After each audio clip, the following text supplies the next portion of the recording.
सहनाववतु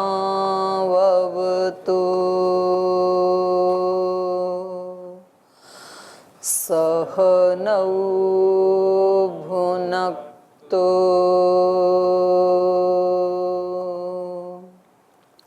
सह वीर्यं करवावहै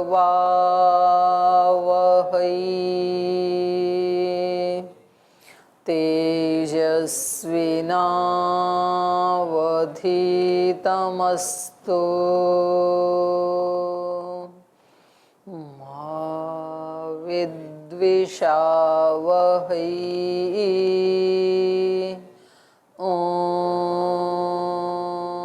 शांति शांति शांति।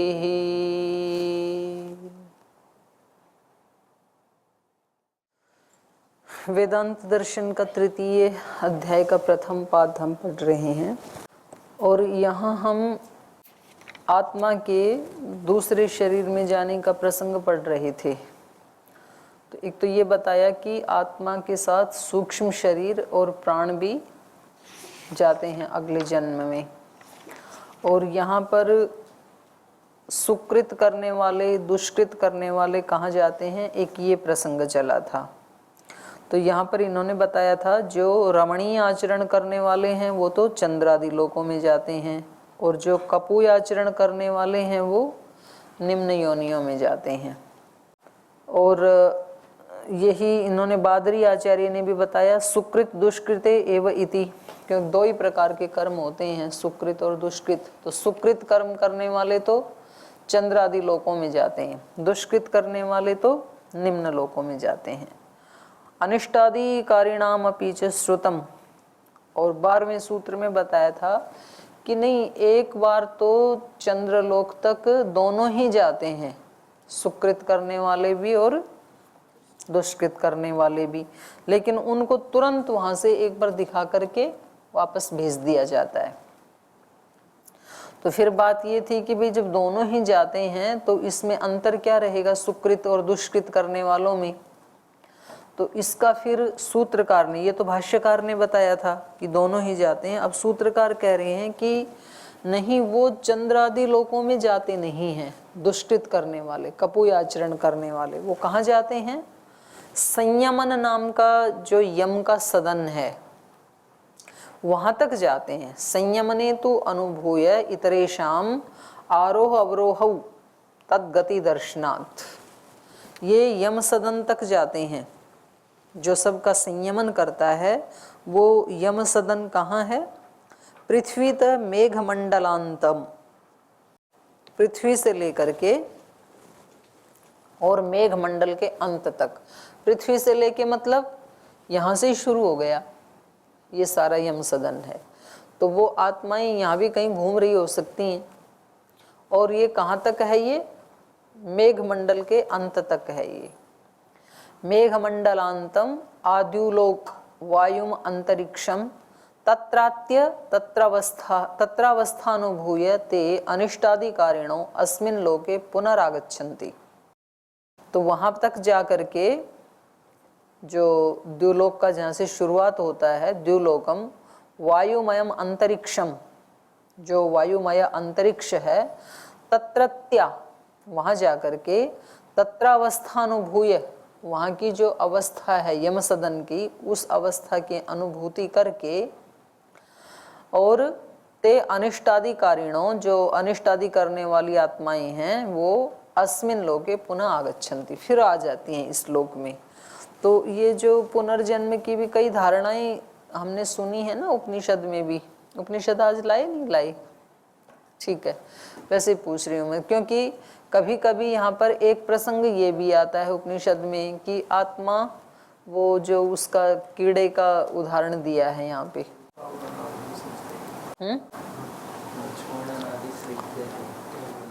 छांदोग्य उपनिषद में है कि जब अगले उसको पकड़ लेता है वो कीड़ा किसी पत्ते को, तो फिर पीछे से छोड़ता है।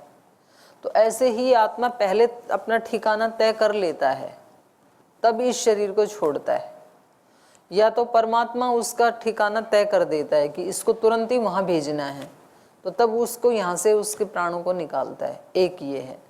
और दूसरा ये है कि भाई उसके अनुकूल माता पिता जब तक नहीं मिलेंगे तब तक उसको वेट करना पड़ेगा। और तीसरा ये है कि उसके जो सुकर्म हैं उनको पहले भोगेगा वो स्वर्ग लोक आदि में, और वो जब पूरे हो जाएंगे उसके बाद फिर वो आएगा। तो ये कई गतियां मिलती हैं ना, तो ये उसकी पुष्टि यहाँ से हो रही है वेदांत दर्शन से, क्योंकि यहाँ पर 3 गति बता दी। जो श्रेष्ठ रमणीय आचरण करने वाले हैं वो तो चंद्रलोक आदि में चले जाएंगे, लेकिन मुक्त तो नहीं हुए।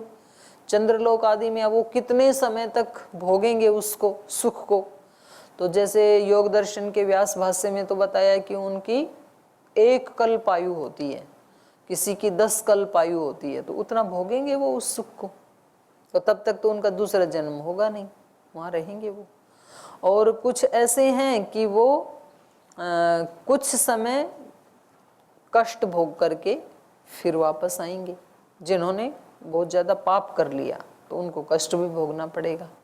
और तीसरे वो हैं कि जिन्होंने ना बहुत ज़्यादा पाप किया ना बहुत ज़्यादा पुण्य किया, वो फिर जल्दी आ जाएंगे। 3 गतियाँ ये भी इसकी पुष्टि कर रहा है वेदांत भी।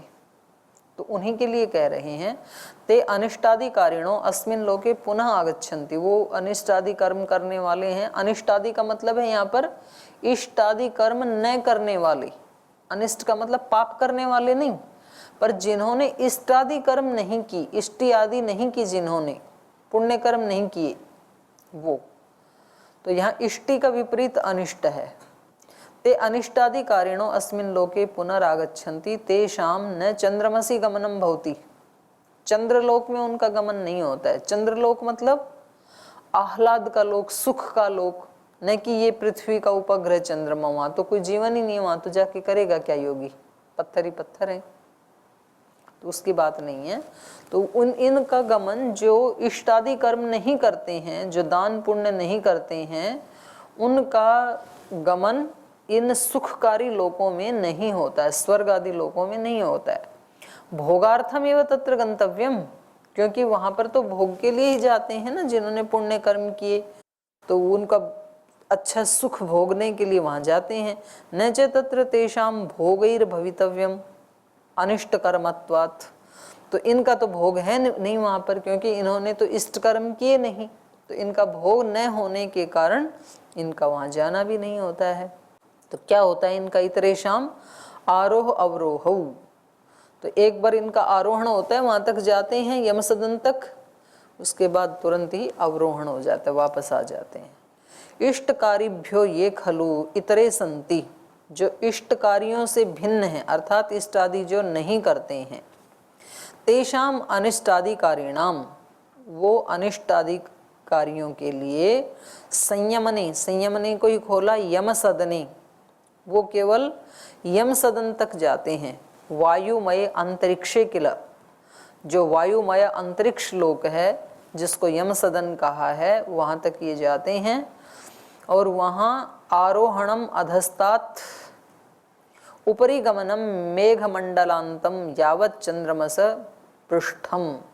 तो ये आरोहण कहाँ तक करते हैं? अधस्तात् परिगमनम, नीचे से पृथ्वी लोक से ये परिगमन करते हैं, मेघमंडलांतम, और मेघमंडल के अंत तक जो यम सदन है वहां तक ये गमन करते हैं। यावत चंद्रमसः पृष्ठम, जहाँ से चंद्रलोक का शुरुआत होती है वहां तक। पुनश्च ततः अवरोहणम, तो वो पिछले वाला जो सूत्र था उससे भी विरोध भी नहीं होगा भाई, उसके चंद्रलोक के पृष्ठ तक जाते हैं, मतलब उसके दरवाजे तक से झांक के इनको वापस कर देते होंगे कि जाओ भाई, अब ये तो अच्छे काम करने वाले तो इधर जाएंगे, तुम नीचे जाओ। तो ततः अवरोहणम उपरिष्टात् अधः प्रत्यावर्तनम भवति, तो वहां ऊपर से यम सदन से इनका अधः प्रत्यावर्तन हो जाता है, नीचे लौट आते हैं ये। तद्गति दर्शनात्, और वैसी गति शास्त्र में देखे जाने से, तो ऋग्वेद का ये दे रहे हैं, प्रमाण दे रहे हैं। तत्र संयमने गमनम तु समानम दर्शयति वेदः वैवस्वतम संगमनम जनानाम। लोगों का सबसे पहले कहाँ जाना होता है? वैवस्वतम संगमनम। वैवस मतलब यमराज, यमराज के न्यायालय में इनका जाना होता है।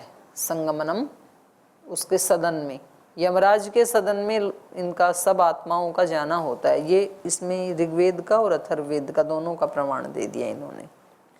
ऊपर वाला तो ऋग्वेद का है ना, एक ही है मंत्र यहाँ पर।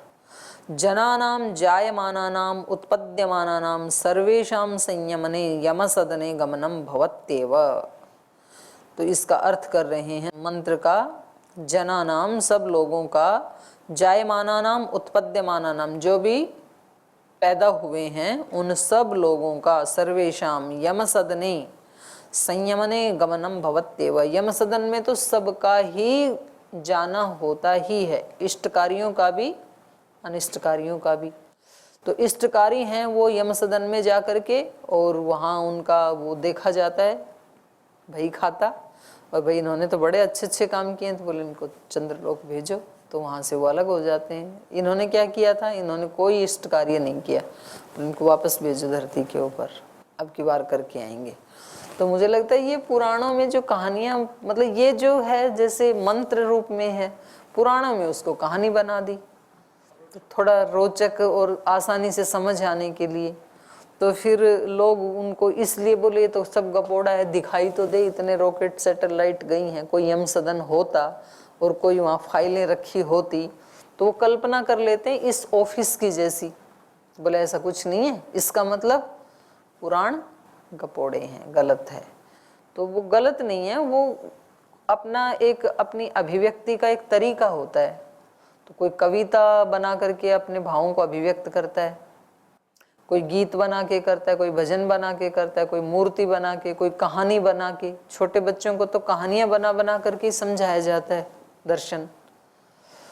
तो ऐसे पुराणकारों ने जो बहुत गहन गंभीर विषय थे उनको रोचक कहानियां बना करके समझाने का प्रयास किया, और कालांतर में उन कहानियों में प्रक्षेप भी हुआ, ये भी सत्य है।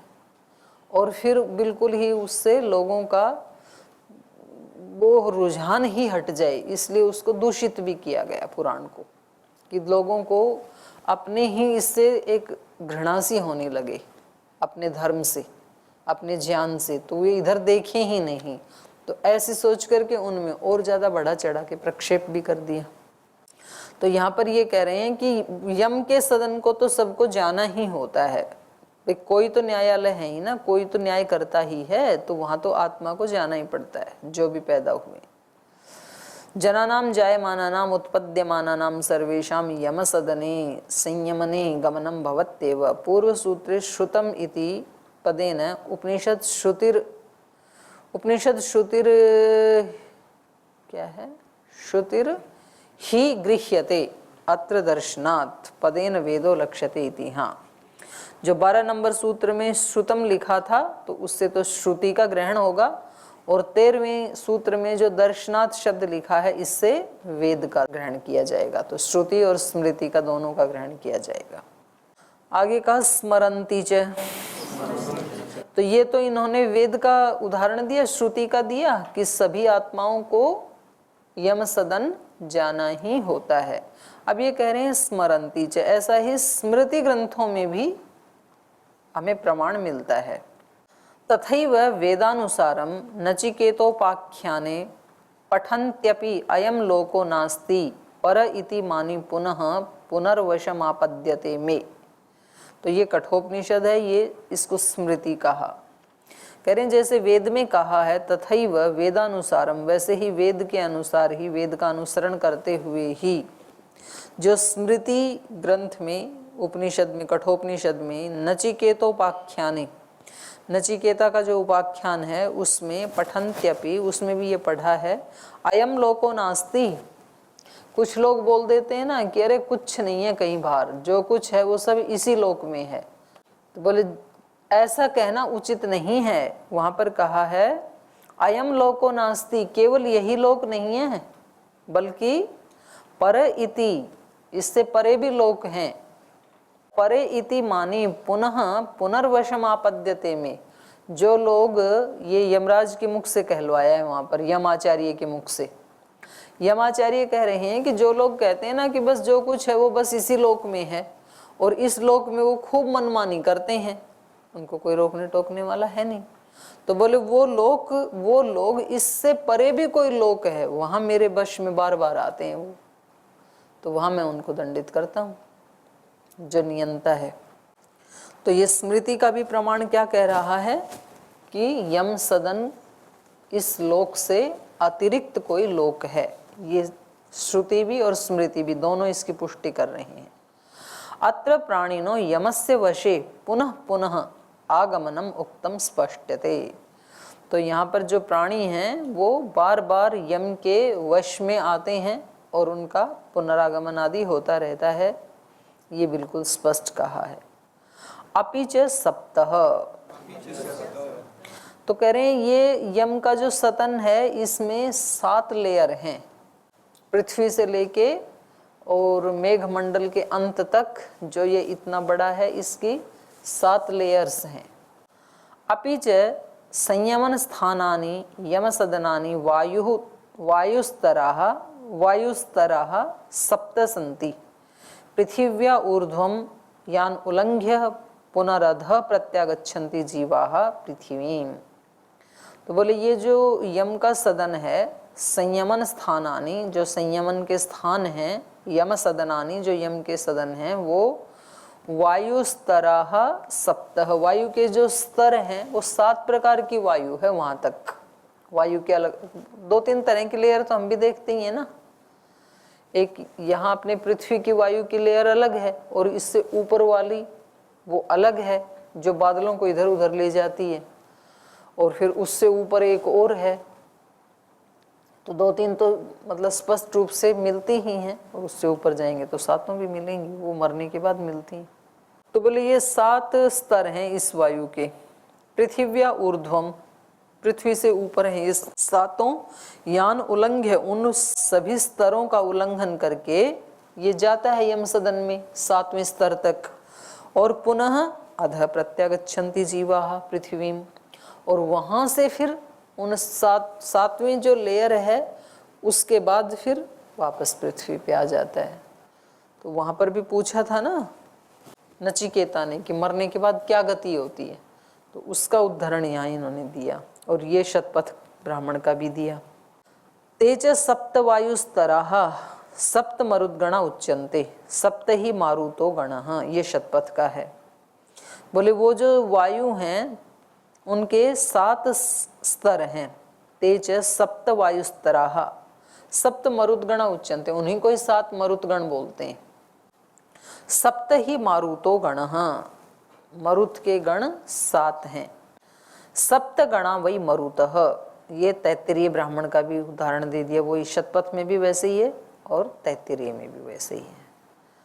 तत्रापि च तद्व्यापारात् अविरोधः। अब कोई कह रहे हैं कि भाई ये समझ में नहीं आता कि ये जो यम का सदन है इसमें सब जाते हैं, तो ये अलग अलग लोग अलग अलग न्याय करते हैं या एक ही व्यक्ति करता है, ये समझ में नहीं आ रहा है। क्योंकि जो इष्ट आदि कर्म करते हैं वो तो चंद्रलोक में जाते हैं, तो ये भी तो हो सकता है कि उनकी व्यवस्था देखने वाला कोई और अधिकारी हो। क्योंकि जैसे लोक में हम क्या देखते हैं, लोक में हम ये देखते हैं भाई ये वीआईपी की लाइन है तो इनको आगे भेजने वाला कोई और अधिकारी है, ये सामान्य लोगों की लाइन है तो इनको डील करने वाला कोई और है। तो ऐसे ही यहाँ भी होता है क्या, ईश्वर के यहाँ भी ऐसे ही होता है क्या कि जो इष्ट आदि कर्म करते हैं पुण्य लोकों में जाते हैं उनका नियंता कोई और हो, और जो ये अनिष्ट कर्म करने वाले हैं जो तुरंत ही वापस आ जाते हैं इनके साथ व्यवहार करने वाला कोई और हो। ऐसा हो सकता है। तो उसका उत्तर दे रहे हैं सूत्रकार कि ऐसा नहीं है। तत्रापि च तद व्यापारात्, कह रहे हैं वहां पर भी माने वो जो 7 मरुतगण हैं यम के सदन हैं वहां पर भी, और चंद्रादि लोकों में भी। तद व्यापारात्, उस एक ही यम का व्यापार होने से, उस एक ही नियंता का शास्ता का व्यापार होने से अविरोधः, दोनों का न्याय करने में कोई विरोध नहीं है। अविरोधः, एक ही शक्ति है जो सबके ऊपर समान रूप से नियंत्रण कर रही है। तत्रापि च तद व्यापारात अविरोध, तत्रापि, तत्रापि का मतलब है सप्तसु यम सदनेषु, जो सातों मरुदगण या जो 7 स्तर वाला यम सदन है उनमें, मरुदगणेषु अपि, जो 7 मरुदगण हैं उनमें भी, तद व्यापारात, तद व्यापारात को खोला, सर्व यमनशीलस्य नियंतुः, सबके ऊपर जो नियंत्रण करता है, सबका यम जो, तद व्यापारात माने ईश्वर के लिए, सर्वनियंता कहा ना उसको, वो ही सबका नियंता है। तो वहां पर भी तद व्यापारात, उसी का व्यापार होने से, सर्व यमनशीलस्य नियंतुः कर्म फल दातुः, सबका नियंता, सबका कर्म फल दाता वो परमात्मा ही है। परमात्मा ने व्यापारात किल अविरोध, तो सब जगह सब आत्माओं के साथ उसी सर्व नियंता का या कर्म फलदाता परमात्मा का व्यापार होने से अविरोध, इसमें कोई विरोध नहीं आएगा कि कौन किसका शासन कर रहा है, एक ही सबका शासन कर रहा है। चाहे वो चंद्रलोक आदि में जाने वाले हैं, चाहे वापस आने वाले हैं, इष्ट अनिष्टकारी जितने भी लोग हैं, जितने भी आत्माएं हैं, उन सब का नियंता एक ही है। समान शासनत्वम वर्तते, उसका समान रूप से सबके ऊपर शासन चलता है। चंद्रमसि कश्चिद अन्यो यमसदनेषु मरुद्गणेषु कश्चिद अन्यो व्यवस्थापक इति न, ऐसा नहीं है कि चंद्र आदि लोकों में जाने वाले हैं उनमें कोई और व्यवस्थापक हो, और जो मरुद्गण यम सदन है 7 उनमें कोई और व्यवस्थापक हो, और कोई व्यक्ति कहे कि जी हमारे वाले ऑफिसर तो ठीक नहीं है, आप वाले ठीक हैं, हमारे वाले तो हमारी पुण्य कर्मों को काउंट ही नहीं करते, हमें वापस भेज देते हैं, आप वाले अच्छे हैं जो चंद्रलोक में भेजते हैं, ऐसा भी कोई आरोप नहीं लगा सकता है। सबका सर्वनियंता सर्व कर्म फलदाता वो एक ही परमात्मा है। न ही अत्र शास्त्री विरोध, यहाँ पर शास्त्री, शास्ता का कर्तरी शब्द है जैसे, तो ऐसे कर्ता, ऐसे यहाँ शास्ता। न ही अत्र शास्त्री विरोध है, शासन करने वाले का कोई विरोध नहीं है, एक ही व्यक्ति है। शास्त्री विरोध प्रसंग न तस्य एकत्वात्, क्योंकि वो एक ही है सबका शासन करने वाला। उक्तम च, तो बृहदारण्यक में कहा है उसके बारे में, यह इमं लोकम परम च लोकम सर्वाणी च भूतानि अंतरो यमयति। बोले ये इस इमं लोकम परम च, इस लोक को भी और परलोक को भी, सबका नियंता वो एक है। सर्वाणी च भूतानि, और सारे भूतों का एक ही परमात्मा यमयति, अनुशासन करने वाला है। विद्या कर्मणो रीति तु प्रकृतत्वात्, तो कह रहे हैं विद्या कर्म, विद्या और कर्म दो चीजें हैं ना, एक ज्ञान और एक तो कर्म योग, ज्ञान योग कर्म योग, तो उसको कहा विद्या कर्मणो, ज्ञान और कर्म की जो चर्चा है, तो उसके कारण भी विद्या कर्मणो रीति तु प्रकृतत्वात्, तो उनमें दोनों का ही अलग अलग विधान प्रकृत होने से, माने उपनिषदों में दोनों का ही विधान किया गया है। विद्या की उपासना करने वाले हैं उनकी गति क्या होती है देवयान मार्ग का, और जो कर्म में लगे रहते हैं, कर्म का मतलब पुण्य आदि कर्म, सत्कर्म सेवा आदि करते हैं, तो उनका भी जो गति है वो वहाँ पर मिलती है उस प्रकृत होने से, माने उसका विधान वहाँ पर उपनिषदों में मिलने से। तो उससे भी ये पता लग रहा है कि कर्म 2 प्रकार के हैं और कर्म फल भी 2 प्रकार के हैं। तो एक कर्म करने वाले हैं वो चंद्रलोक को चले जाएंगे, और दूसरे जो हैं वो वापस आ जाएंगे। विद्या कर्मणो इति तु चंद्रलोक प्राप्ति इष्टाधिकारिणाम न अनिष्टाधिकारिणाम इत्यत्र प्रसंगे हेतु अयम अपरो। तो कह रहे हैं चंद्र आदि लोकों की जो प्राप्ति है वो इष्ट आदि कर्म करने वालों की ही होती है, और न अनिष्टाधिकारिणाम, जो इष्टि आदि नहीं करते हैं उनकी चंद्र आदि लोकों में प्राप्ति नहीं होती है। इत्यत्र प्रसंगे हेतु अयम अपर, तो ऐसा जो प्रसंग वहाँ पर मिलता है उपनिषदों में, उसमें ये दूसरा हेतु है। दूसरा हेतु किसका है कि सबकी एक गति नहीं होती है, कुछ वहाँ ऊपर चले जाते हैं, कुछ वापस आ जाते हैं।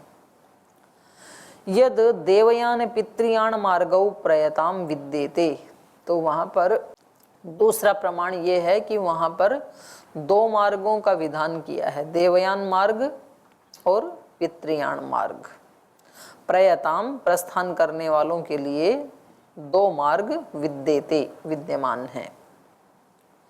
विद्या देवयानम, जो विद्या की उपासना करते हैं, ज्ञान की उपासना करते हैं, उसके द्वारा वो देवयान के मार्ग से जाते हैं। और कर्मणा च पितृयानम, और जो ज्ञान की उपासना तो नहीं करते, केवल इष्ट कर्मों में लगे रहते हैं, धर्म पुण्य दान और कुआ जल कूप आदि बनवाना, सेवा करना, ये सब जो लोग हैं ये पितृयान मार्ग से जाते हैं। एवं उपासका नाम विद्यावताम देवयानम इष्टापूर्त कर्मिणाम पितृयानम भवति। तो ये छांदोग्य उपनिषद में है 5:3-3। उपासका नाम विद्यावताम, जो विद्या के उपासक हैं, ज्ञान के उपासक हैं, वो देवयानम, वो तो देवयान मार्ग से जाते हैं। और इष्टापूर्त कर्मिणाम, जो इष्टापूर्त आदि कर्म करते हैं, वो पितृयान से जाते हैं, उनका पितृयान है। तो उसके लिए कहा वेत्थ यथासौ लोको न संपूर्यते। तो वहाँ पर ही एक प्रश्न पूछा गया है, श्वेत केतु पूछते हैं वहाँ पर राजा प्रवाहण से पूछते हैं कि आप जानते हो वेत्थ यथा असौ लोको न संपूर्यते, वो लोक भर क्यों नहीं जाता है। इतने लोग वहाँ जाते हैं, दान पुण्य करने वाले चंद्रलोक में जाते हैं, और दूसरे जो नहीं करते वो भी जाते हैं, तो कितने अब तक जा चुके हैं, तो ये लोक भर क्यों नहीं जाता है इतने लोगों से, ये प्रश्न उन्होंने पूछा। इति अस्य प्रश्नस्य उत्तर वचने यदुक्तम, तो इस प्रश्न के उत्तर में जो कहा है वो ये कहा, अथ एतयो पथो न कतरेण चन तानि इमानि क्षुद्राणि असकृत आवर्तीनि भूतानि भवन्ति जायस्व म्रियस्व इति एतत् तृतीयं स्थानम तेन असौ लोको न संपूर्यते। तो इस प्रश्न के उत्तर में जो कहा है वो ये कहा, एतयो पथो न कतरेण चन, बोले ये जो दो पथ हैं देवयान और पितृयान, इससे भी एक तीसरा और पथ है जिसमें कतरेण चन तानि इमानि क्षुद्राणि, उस तीसरे पथ से ये जो क्षुद्र जीव हैं, असकृत आवर्तीनी, सकृत आवर्तीनी माने एक बार और असकृत माने बार बार, जो बार बार आते जाते हैं ना, वो जो क्षुद्र जीव हैं, क्षुद्राणि असकृत आवर्तीनी भूतानि भवन्ति, इस तीसरे मार्ग का अनुसरण वो लोग करते हैं जो इन दोनों से अलग हैं। उनका काम क्या है, जायस्व म्रियस्व, पैदा होते हैं मरते हैं, फिर पैदा होते हैं फिर मरते हैं। इति एतत् तृतीयम स्थानम, तो ये तीसरा भी तो रास्ता है। तेन असौ लोको न संपूर्यते, इसलिए भरता नहीं है। बहुत सारी आत्माएं तो ऐसी भी हैं ना, क्योंकि चंद्र आदि लोक में जाने वाली तो फिर बहुत ही कम आत्माएं बचती हैं, तो भरेगा कहाँ से। तो कभी सदियों के बाद कोई 2-4 जाते हैं वहां, तो बाकी क्या करते हैं, वहां से ही आ जाते हैं।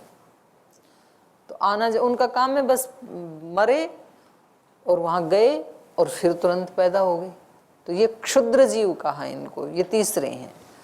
तो आज समय हो गया, इसको कल फिर विस्तार से पढ़ेंगे। आज यहीं विराम लेते हैं। ओम